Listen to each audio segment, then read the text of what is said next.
Welcome back to In the Garden with Greendell. I'm Nikki, this is my gardening partner Penny, and we are out today collecting pine cones to make some crafts this winter. Today I'm going to show you how to take them in and prepare them so you don't get bugs in your house. I don't know about you, but that snow and this freezing cold weather has got me thinking about the holidays.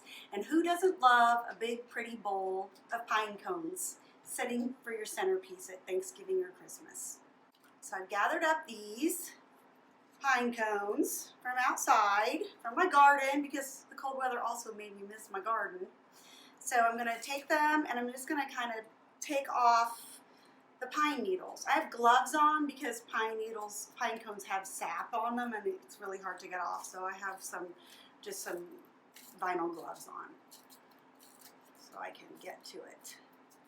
So I'm going to pick off those needles and put it into a sink of water. This is warm water and this is a strainer that I have them in. And I'm going to add a cup of white vinegar.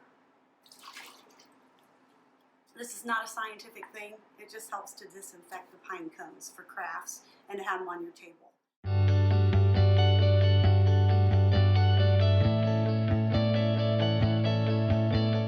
All right, so I have the pine cones soaking in my sink of warm water with vinegar in it, and just kind of going around and shaking them a little, I guess, or swishing them a little. I don't want to hurt them.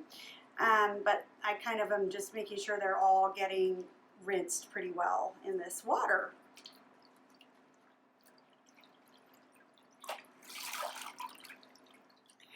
I'm shaking off the excess water off of my pine cones. If you notice on the pine cones, they have closed up a little bit, and that's what happens when they get wet. Apparently, while researching a little bit about pine cones, I found that when they are really, really open, that is a sign of a dry season, and then they actually use that to predict wildfires.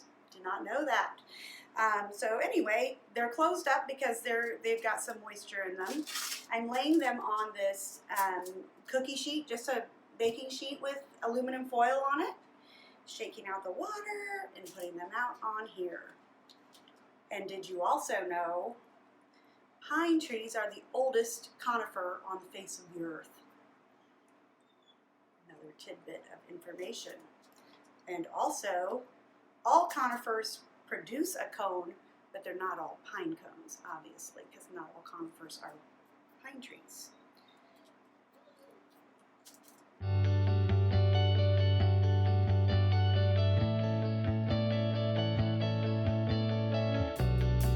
My pine cones in the oven on 200.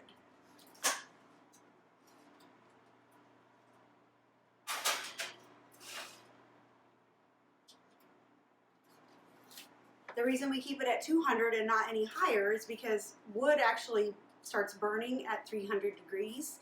You don't want to catch your house on fire. So 200 will be a nice slow roast basically, and it will just dry them out enough that it'll also kill the bugs that might be left in there. And so I'm going to set the timer for about an hour and leave them in there. Your house will start to smell nice and cozy. Okay, it's been an hour, so I'm going to get those pine cones out.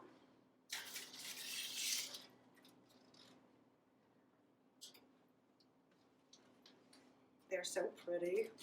And I'm going to put them in a beautiful basket with a beautiful candle.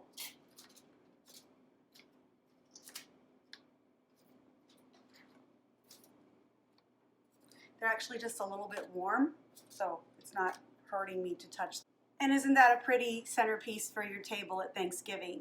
So now you know what to do with some of those pine cones that are laying around in your yard. Everyone probably has a pine tree or a spruce tree close by in your neighborhood.